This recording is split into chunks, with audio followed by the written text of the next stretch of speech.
Shout out to fucking Mal High Minute. Shout out to Mal High Minute, man. Everybody tune in with Mal High. He one of the real ones. Y'all know it.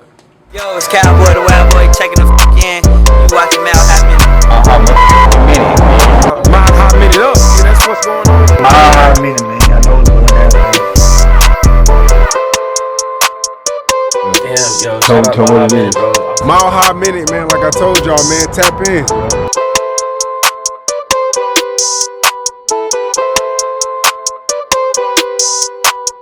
Mile High Minute, #1 podcast in the universe today.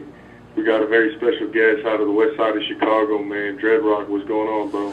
Shit, family chilling, you know, same thing. Hell yeah, man.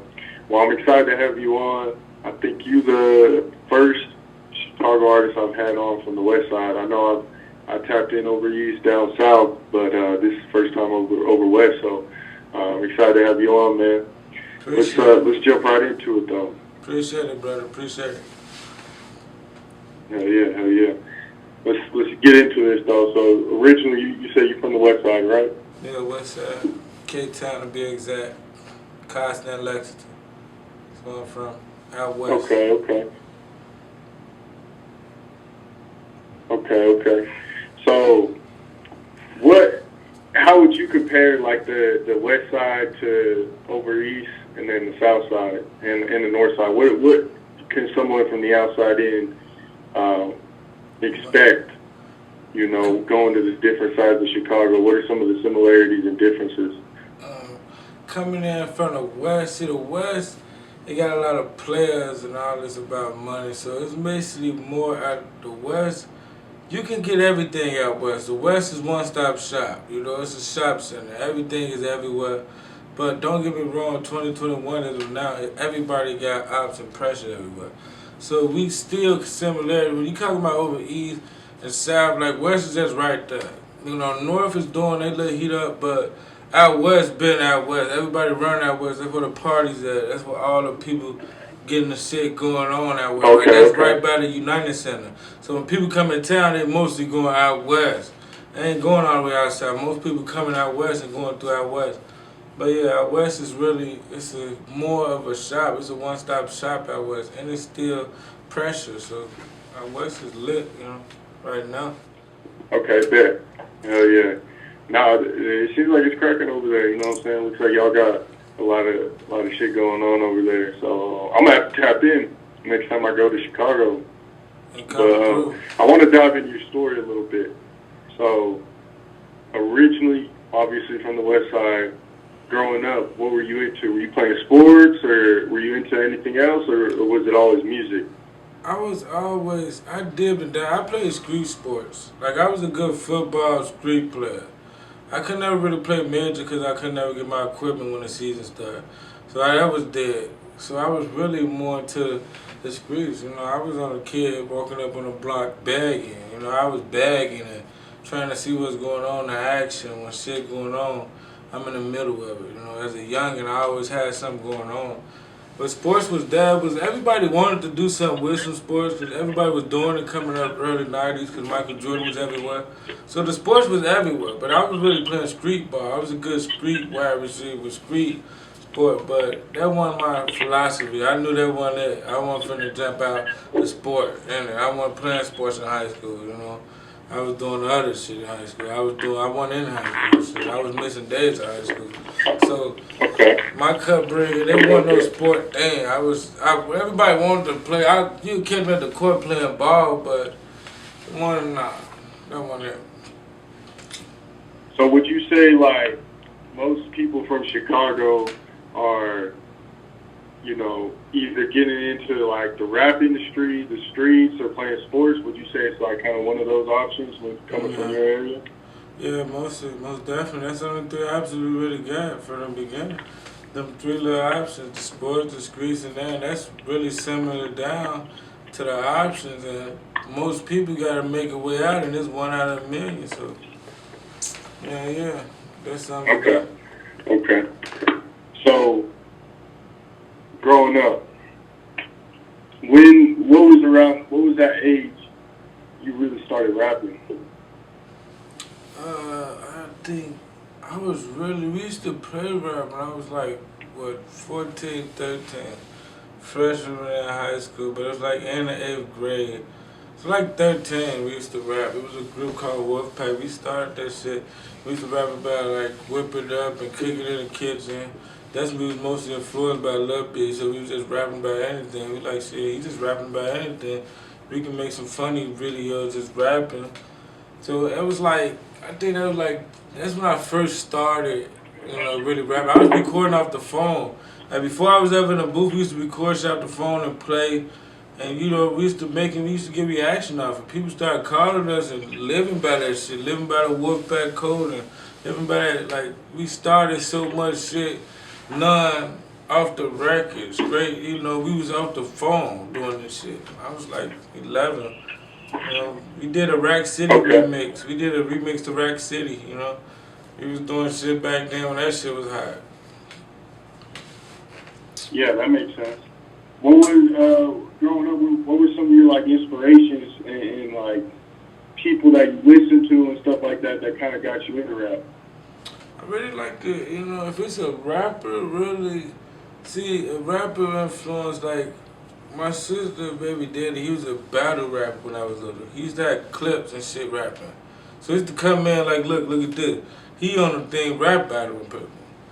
So rapping was always influenced with me in the household. Like, rap music was always brought up in the household. Like, 6 in the morning, he begging new music. So I heard rap music my whole life. Rap was everything. Especially back then, we had good at rap. We had Gucci up, drop it every week, Wayne, just drop some new shit, tape after tape. It was CDs still everywhere. So, them days, the household was influenced by music. Now, rappers, if I had to say rappers influence, I really like a real tale. Like, rap music, I like a real story.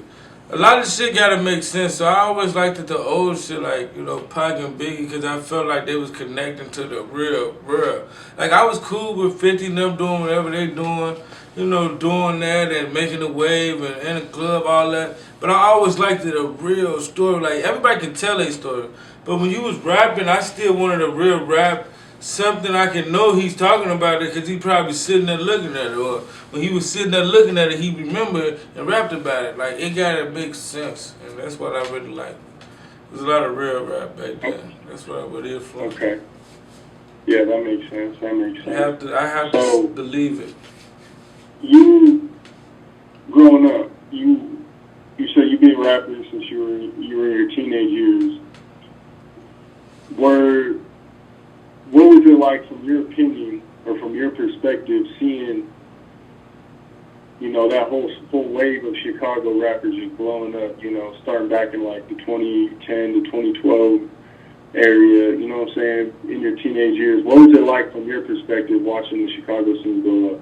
Dude, that shit was lit. It was like Hollywood in a rag. Cameras everywhere, lit everywhere. Opportunity, it was connected. It was like it was, when it first happened, it was so hyped. People was still dying, but people was more excited about it than anything. Nobody gave a fuck about that. And everybody was turning up. It was more opportunity. It was like that rap money came through. Everybody knew, like, damn, I can put a little money and become that. Then you getting feature money. Like, I was getting feature money as a nobody for $75 off the internet. I'm like, damn. That was back then. But when that era came, that was the money train. It was like green. And then it went to influence everything because it did make sense. Like, most shorties, everybody in Chicago did now. But if you really a rapper and your people with you and you got these stamps and these blocks, most of the shit niggas did. So it makes sense when that era came, they like, damn. So Shorty that was in that cut and doing all that shit all that time. So it made sense, and that shit was love. Niggas was thirsty. It was shirt off all summer.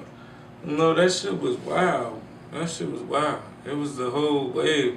And it wasn't even like, we looked at that as music because it was like, they was really into that. So it was kind of like, yeah, they just telling what they every day they in. Like, you go over that neighborhood, and them boys just for 3 years ago, they was done doing that dirty. They was just dirty.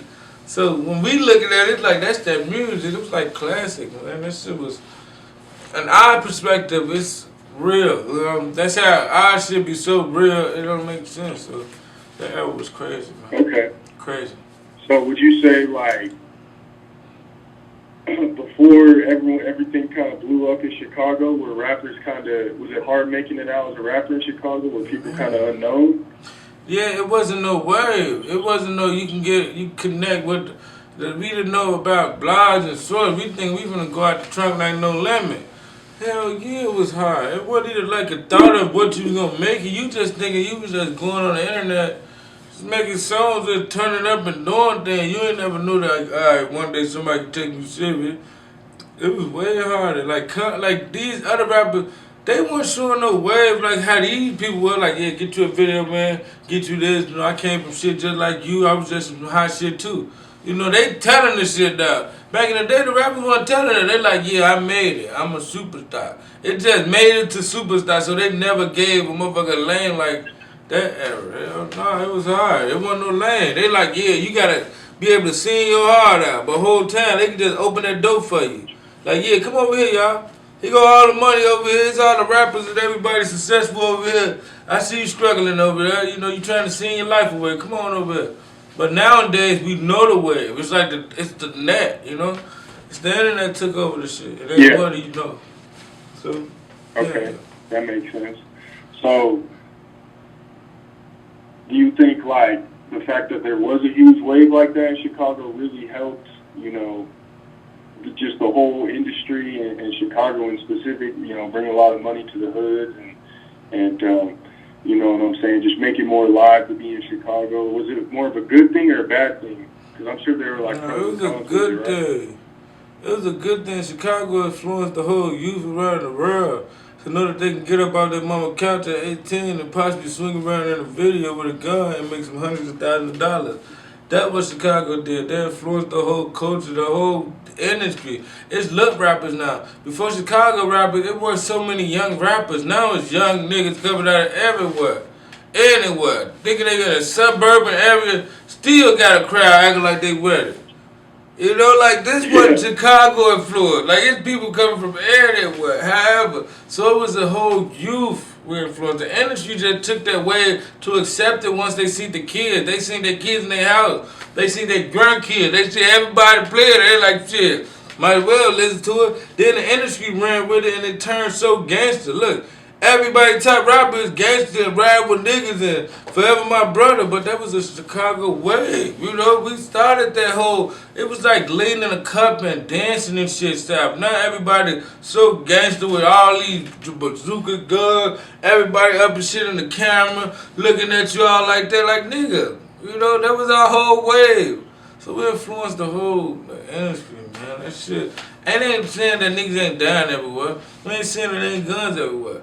But before it was a Chicago where that was like everybody mama like, yeah, we soon as you got a gun or you got a crowd of niggas, you think you from the rack. Y'all think y'all moving like the rack, looking like the rack. Come on, man. But yeah. That's cool. That's cool. I'm gonna tell her how it is. That's what happened. Okay. So let's dive more into your story now. First off, where'd you get the name Dreadrock? I used to be J-Rock. I was J-Rock, that was before D-Rock. And that's when I had my hair. Then I had dyed my shit when it was little. It was like fucking gold everywhere. And my girl cousin was telling me like, yeah, you should be Dreadrock, because it's just your hair, just as soon as you come in, you see it. And that's how Dreadrock really came about. But on the D-Rock, and the Rock came in my name, it's a flip story of more what it is in depth from history. And daddy, you know, he confirmed it. That I was born with cocaine in me. So that's where D-Rock came from. Like, he was born with the Rock. So it's a backstory. The Rock in my name ain't just nothing. I was born with Rock in myself, and they had to hold me now. Right? So that's where the Rock come in my name. So it's J-Rock was a star, and then I went from D-Rock, and I was D-Rock. And it was Dreadrock with the hair.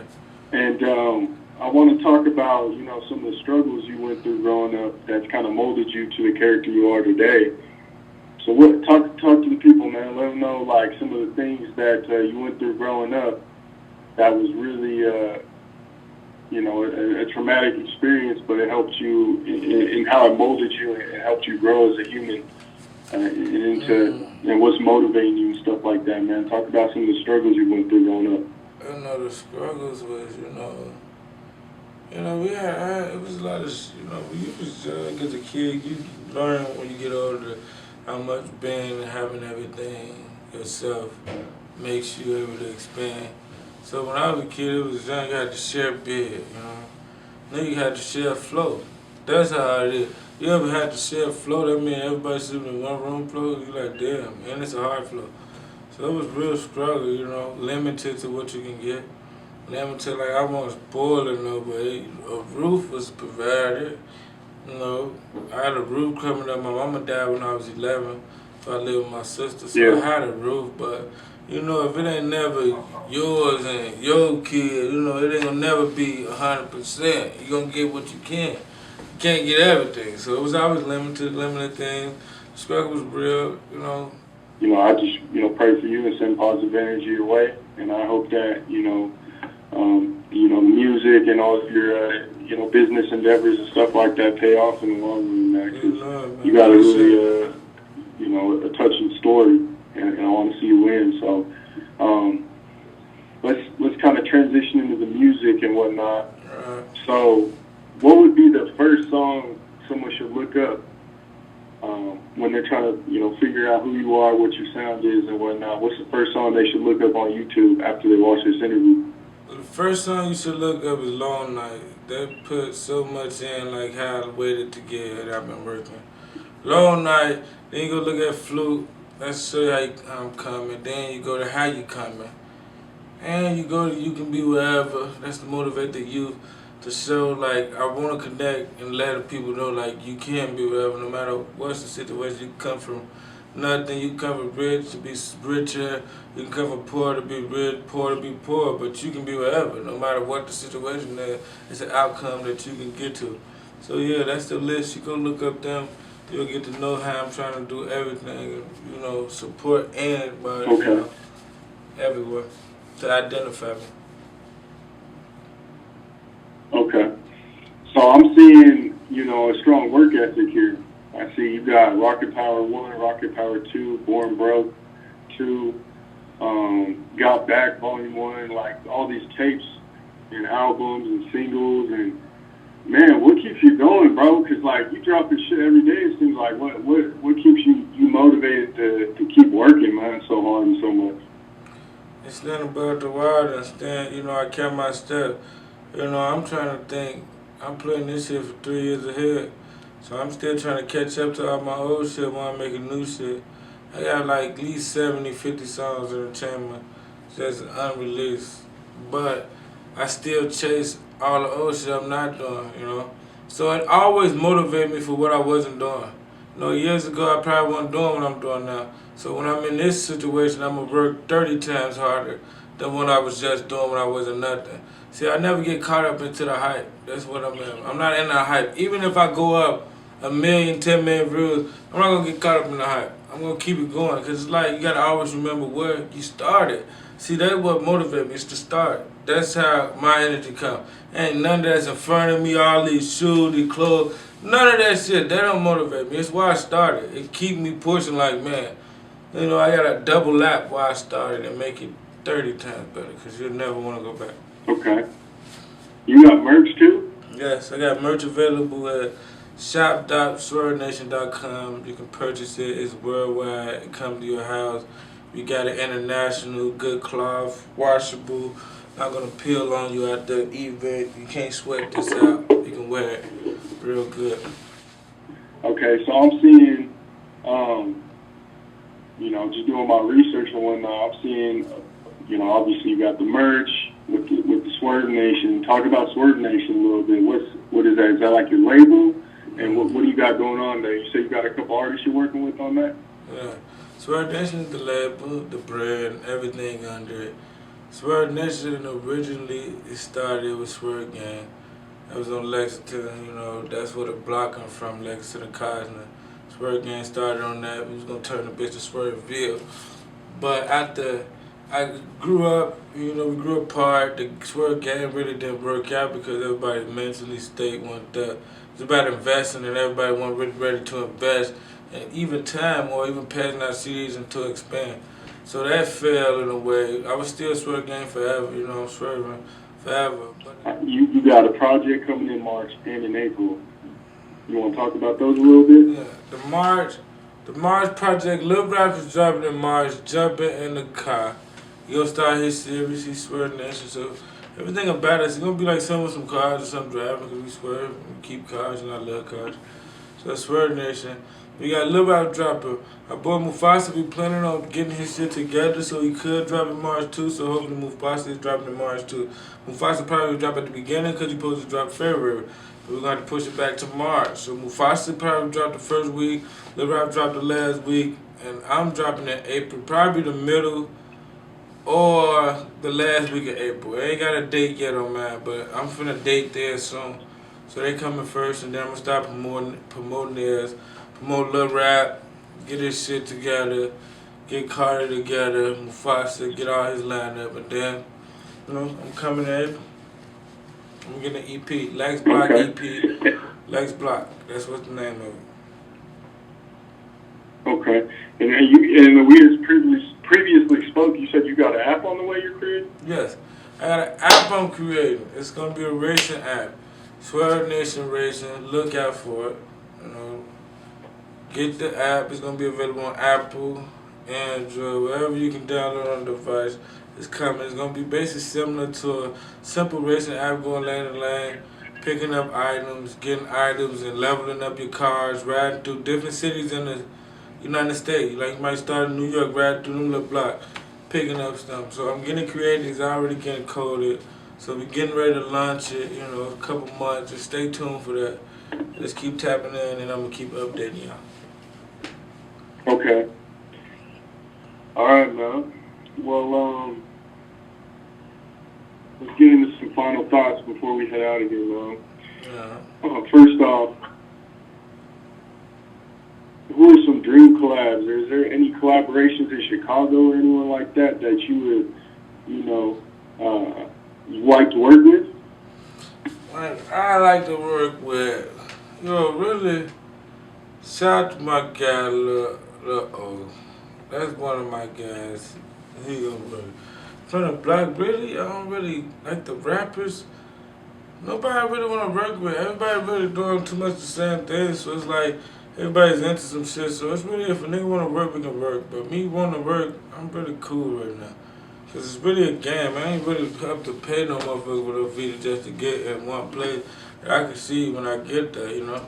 So it's more of a, I really want to help my guys. I really connect with most of the guys from the block. Anybody rapping from my neighborhood, from the fucking City neighborhood, anybody in that box. Hey, man, shout out Dreadrock from the west side of Chicago, man. Tell the people where they can find you on social media, Instagram, all that. You can find me on Instagram at Dreadrock, SG_, and every other social media you can Google Dreadrock. I'm going to come up. On YouTube, Dreadrock, Facebook, Dreadrock. Just find Dreadrock and you can find me. Okay. Hey, man, I appreciate you for coming on.